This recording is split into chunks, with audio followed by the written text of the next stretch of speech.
Ladies and gentlemen, welcome back to Wrestling Discussions. On today's episode, I've got a pretty interesting one. So last night was Monday Night Raw, and it did not disappoint.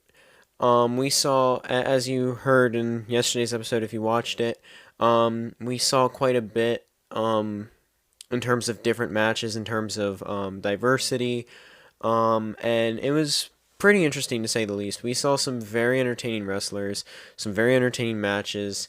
The show opened up with Cody Rhodes cutting a promo on, the bloodline on Roman Reigns on being the Undisputed Universal Champion.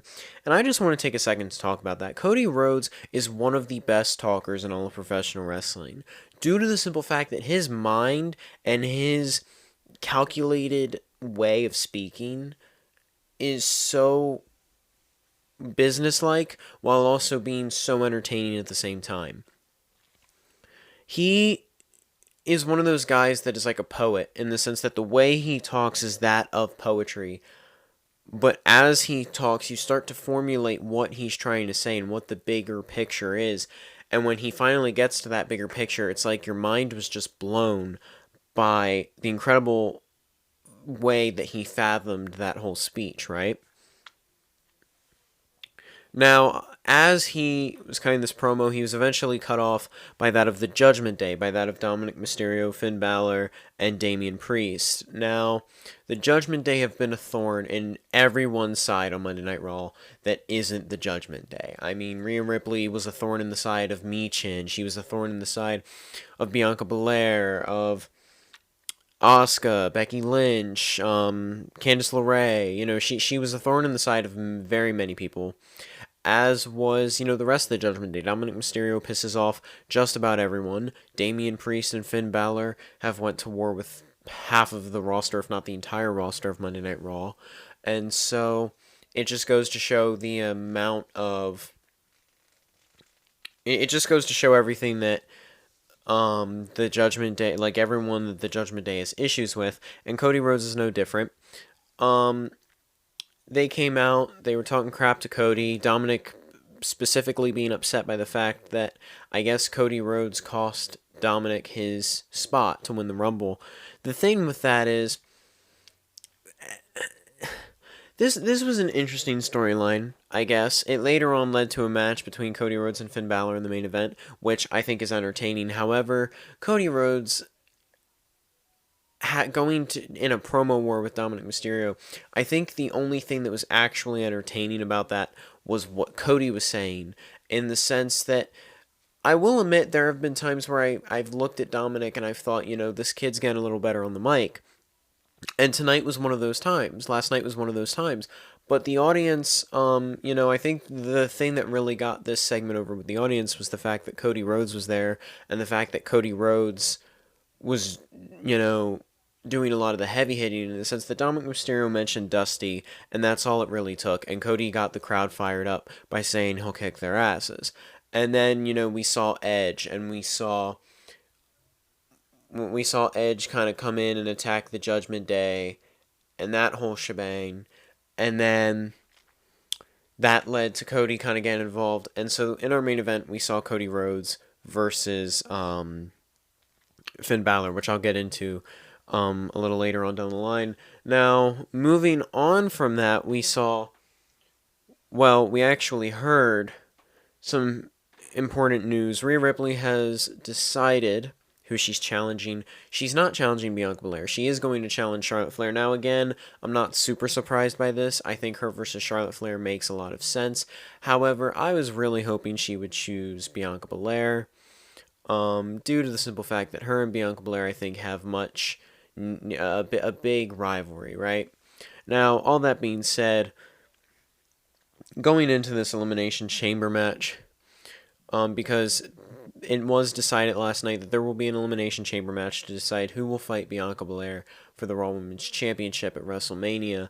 And so far, that title slot, that match so far looks pretty big. We're going to see Liv Morgan, Raquel Rodriguez, I believe Tegan Nox is in it.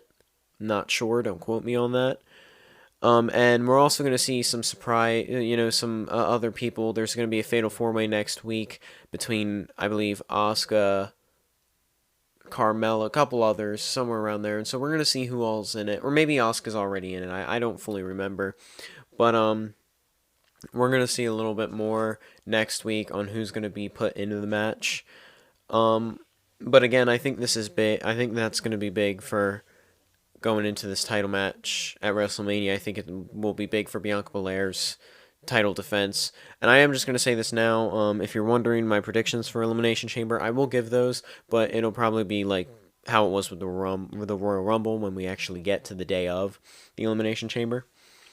Now, moving on, we also saw Seth Rollins versus Chad Gable, and what was a very impressive match by Chad Gable, and it was a very impressive match by Seth Rollins.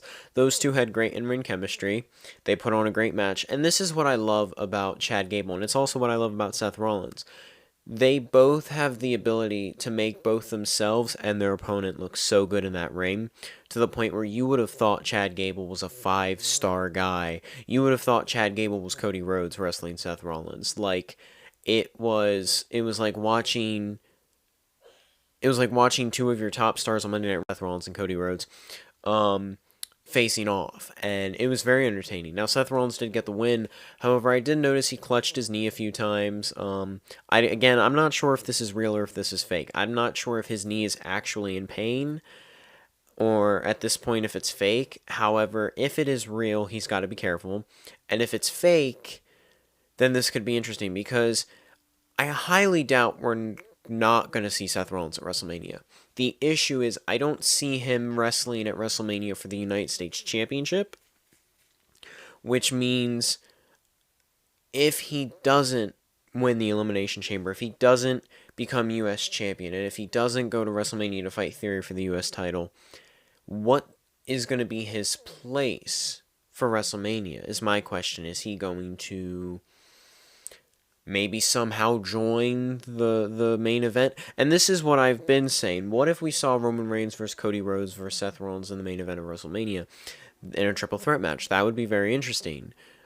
However, I'm not too sure yet. I'm not too sure. I think if we were to see that, to be quite honest with you, I think it would give flashbacks of WrestleMania 21. Or what was it, WrestleMania 20? I forget which one it was, but the one where we saw Chris Benoit versus Shawn Michaels versus Triple H for the World Heavyweight Championship, I think this would kind of resemble that just a little bit. Now, without trying to take up too much time, rambling and moving on to other things that aren't relevant, we also saw... Let me find it here. We also saw... Okay, here we go. Sorry about that hold up, ladies and gentlemen. We also saw Johnny Gargano take on Baron Corbin. Now, Johnny Gargano, my prediction... Oh, sorry, I forgot to say that. My prediction for Seth Rollins versus Chad Gable was correct. Seth Rollins did get the win.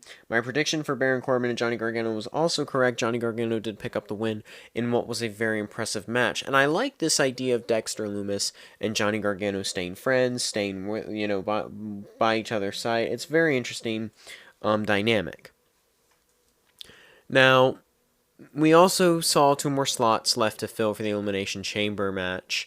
Bobby Lashley definitely wants to be in that match. MVP and Austin Theory were talking last night on the MVP Lounge, and Bobby Lashley came out. He attacked Austin Theory and then went to hit a spear. However, Theory pulled MVP in the way, and so this is interesting to me because obviously there's been rumors that Hurt Business is getting back together, and there's also been, a lot of speculation, though now, with these past couple of weeks, there's been a lot of hints that maybe Bobby Lashley is going to feud with the Hurt Business, which could very well happen. MVP seems to be getting in his way here lately. Kind of an issue. To be quite honest with you, that's quite an issue for that of Bobby Lashley if he doesn't figure out what the problem is. Now, we also saw The Miz. The Miz he kind of went vintage for a little bit. We talked about he made reference to the when my hand goes up. Well, he didn't make reference. He said when my hand goes up, your mouth goes shut. I don't remember the last time he did that. To be quite honest with you, maybe he did it recently and I just don't remember. But we saw the return of Rick Boogs in that segment. And now, this is what really intrigues me. Because Miz wanted a U.S. title opportunity. And it is kind of upsetting that Miz didn't get said title opportunity, right? Especially when this is a guy that really deserves it. This is a guy that honestly kind of made the U.S. Championship when he held it. I believe it was 2011. I mean, he was a great U.S. champ. Like, truly, he really was a great U.S. champ, and it's unfortunate that he's not being put in this match. It really is. And this isn't to be disrespectful, but I have noticed since Triple H has come into power in terms of head of creative, Miz has really dropped in terms of the totem pole. Like, I feel like Vince McMahon did Miz a lot better than Triple H is doing Miz. I feel like Triple H is screwing over the Miz, and just to be quite honest with you, I think Triple H is just flat out embarrassing the Miz at this point, intentionally. May I add? I think he's doing it intentionally. In my personal opinion, I don't believe Triple H, I don't believe Paul Levesque likes Michael Mizanin very much, and I don't know why that is. But in my personal opinion, I don't believe the man likes him. And I could be wrong, so don't come hating at me for it. I'm just saying, in my opinion, that's where I stand on that. Now, the return of Rick Boogs is interesting because I don't know where Shinsuke Nakamura's been. Obviously, he had the match with the Great Muta, but you would think he'd be back by now, right? Unfortunately, he's not yet. He's still kind of gone right now. And so, Rick Boogs came back on his own some. And that's interesting. His wrestling was decent, to say the least, but I don't really know if I see him being that big of a star, especially not anytime soon. And so I don't really know exactly what WWE might have planned for him. At this point, if you want my honest opinion, I think Rick Boogs would be better off in NXT, going down to their developmental in NXT and kind of building up from there, maybe winning himself a North American title at some point, maybe winning himself so maybe getting a new tag team down there. I don't know. I just don't think he's ready for the main roster due to what I saw last night. I could be wrong. Maybe he'll perform a little better in later weeks to come. But last night, I feel like his wrestling wasn't that entertaining. Now, we also saw a very interesting segment. Carmella came back. Carmella's been out since Money in the Bank, since around Money in the Bank, like the week after that. She's been out for quite some time, and obviously, if you haven't been searching social media, I believe it was due to a miscarriage, which my heart goes out to her and Corey Graves for that. On top of that, now that she's back, she's supposedly going to be in this fatal four-way match to decide who's going to Elimination Chamber. And honestly, I think Carmella would be a great pick. On top of that, with her back, I noticed that she is doing this new. She's back to the Princess of Staten Island. She's no longer that prissy blonde that she used to be, which I'm so grateful for. And I'm very intrigued for this one. I'm very intrigued to see her actual wrestling. Like I'm intrigued to see her go back to how she used to be back when she was with R-Truth, and because she was very much more entertaining, I think, when she was actually like really wrestling and really putting in the effort. And so I'm very excited for that. Now, we did see her meet this new dark version of Asuka, and Asuka obviously didn't talk. She kind of smirked as the mist, like the gunk of the mist, the ooze was just, or I mean, the liquid was just oozing out her mouth. Honestly, it was very interesting. I'm very much so intrigued by this version of Asuka. It's very captivating, and it is very mind-boggling. I really am enjoying this right now. It almost reminds me of Penta Oscuro. Oscuro? I don't know how you pronounce it. When, that's his darker half compared to the Penta El Zero Miedo side. And so I'm very intrigued by that. Like, when I heard of this dark side of Asuka, I immediately thought of Penta due to those reasons. Now, we also saw Dolph Ziggler take on Bronson Reed in a qualifying match. And in this qualifying match, we saw Dolph Ziggler lose, which my prediction was, it did come true, as I did say Bronson Reed would win, and he did win. And this is interesting to me. I enjoy that in the sense that Bronson Reed is going to Elimination Chamber. Now, we've seen big guys in the Elimination Chamber before, but Bronson isn't just a big guy. He's an athletic guy. He's fast, he's quick, he jumps off the top turnbuckle and hits the tsunami. And so I really want to see just how devastating he can be and just how big of a name he can make for himself in this chamber match. Like, could you imagine if Bronson actually won? Like, I'm not saying he will, but, like, could you imagine if he actually won and became US champ? That would be very interesting, because right now he's been on this path of just unstoppable. Like, he hasn't even really cut a promo. He's been on this path of just being this brutalizing monster, which I'm very invested in. Now, we also saw Becky Lynch. Oh, I'm sorry, I completely skipped over. We saw Candice LeRae take on Io Sky. Now, obviously, I didn't predict this match. I didn't know it was on the match card. But we did see Candice LeRae versus Io Sky. And due to that, we actually saw Io Sky pick up the win, which was interesting, because I think many people were thinking it was going to be Candice. These two have been going back and forth in the sense that Io just won a few weeks ago, and now she won again. It almost seems as if Io Sky has Candice LeRae's number. On top of that, Dakota Kai is always by the side of Io, and Damage Control just has that chemistry to the point where they are so good at always making sure they get the win. Like, they don't lose very often, to be quite honest with you. Now, on top of that, later on in the night, we saw Bayley and Becky talking and conversing, and it started to get very, very personal. Bayley was saying, I've known you a long time, Rebecca. She used her real name. And then she proceeded to, just shit talk her and say, I've never liked you, and even in NXT, I never liked you. This goes all the way back to then. And Becky was saying that. And Becky was requesting a steel cage rematch next week, and backstage, like almost near Gorilla, and she started to pull out a body, which was Dakota Kai, and drag her, and it seems like she kind of hurt Dakota. Like, Dakota couldn't really stand, she couldn't really move, like she was struggling a little bit, she was kicking her one leg, not the other that much, and she threatened to hit Dakota in the with the chair in the foot, which would severely injure her, if she didn't get the match. And Bayley submitted. She said yes, which surprised me, because you never think you would see Bayley as such a compassionate character, even though, she is a villain. You would never see her compassionate, right?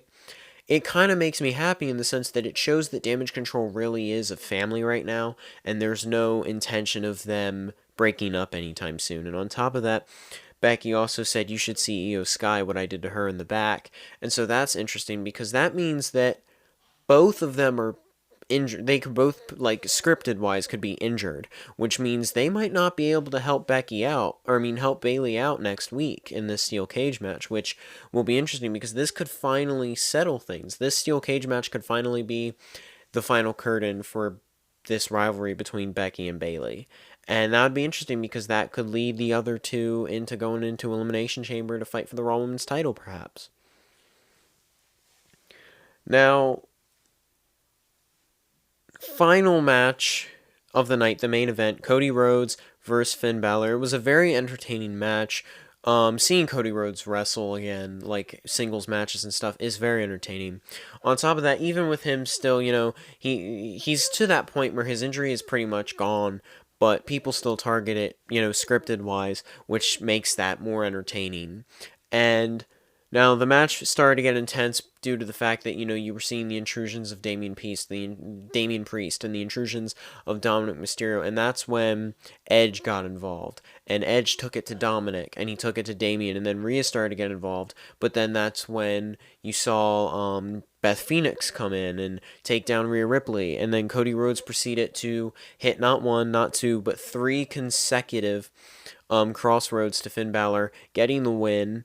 And it's interesting to me, because it makes me wonder, where exactly does Edge and Cody stand? Does this mean they want to work together, maybe? Like, I could see Edge and Cody doing a tag match against the Judgment Day.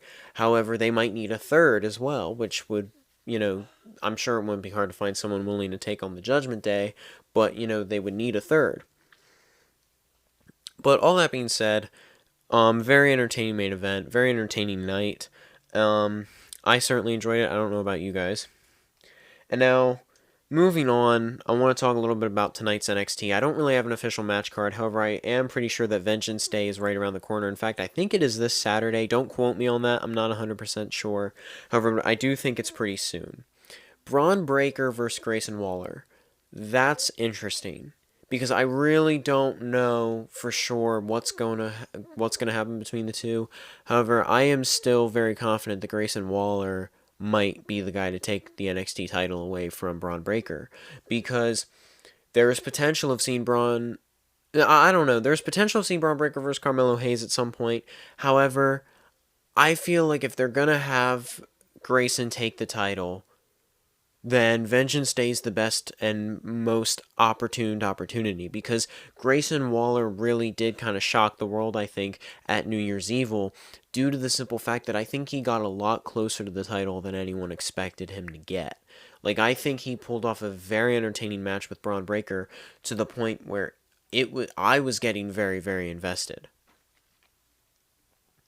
Now, in terms of the women's division, it's safe to say that yes, Gigi Dolan and JC Jane are working together in this triple threat against Roxanne Perez going into Vengeance Day. However, for me personally, I think Roxanne Perez is going to be just fine. And I also think that when the triple threat actually happens, I think JC Jane and Gigi Dolan are going to completely change their outlooks and turn on each other eventually. Maybe not right away, but eventually I get the feeling they're going to turn on one another. Now, in terms of the NXT tag titles, obviously there's a missing tag team. Speculation of it being AOP, Authors of Pain. Not too sure about that, but if it were to be, I would certainly be invested in it. Oh, sorry about that, ladies and gentlemen. And finally, the NXT North American Championship, Dijak and Wesley. Now, Wesley is a very entertaining wrestler, and I think the North American title has really done wonders for his career, as well as he's done wonders for the North American title spot. I think he's built that up a little bit. However, all that being said, I think Dijak is the best guy to win the title right now. I want him to win the title, and so I don't know exactly what we're going to see going into tonight and then leading into Vengeance Day, but I do most certainly think that, that Dijak is going to walk away with the NXT North American Championship. Alright, ladies and gentlemen, last topic of the night before I close out this episode, Alundra Blayze. I'm not sure if you guys have heard this information yet, but I believe she's 58. The 58-year-old wrestler Alundra Blayze, the woman who was seen on WCW Nitro how many years ago, throwing the WWF Women's Championship into a trash bin, has reportedly stated that she would like to officially retire against Rhea Ripley. Now, this means she would have a match, which, I mean, the woman's 58. I don't even know when her last match was, let alone in the WWE, but I don't even know in general when her last match was. But she wants to have it against Rhea Ripley. Now, this would be entertaining, to say the least, and it could work if they really wanted to go through with it. Maybe if Rhea won the SmackDown Women's title and they wanted to go down that route, or maybe if, they wanted to do it beforehand to kind of cement Rhea in this position, because they could maybe do it, and then she could fight Beth Phoenix, and she'd be, you know what I mean? It could put her over to fight Beth Phoenix, because she could say, I retired a women's legend. I don't know. But all that being said, I think that's a very interesting topic, and if you want me to discuss that further, feel free to leave it in the comments below. But ladies and gentlemen, that is going to close out tonight's episode. As always, thank you for tuning in, and I'll catch you in the next one. Peace out.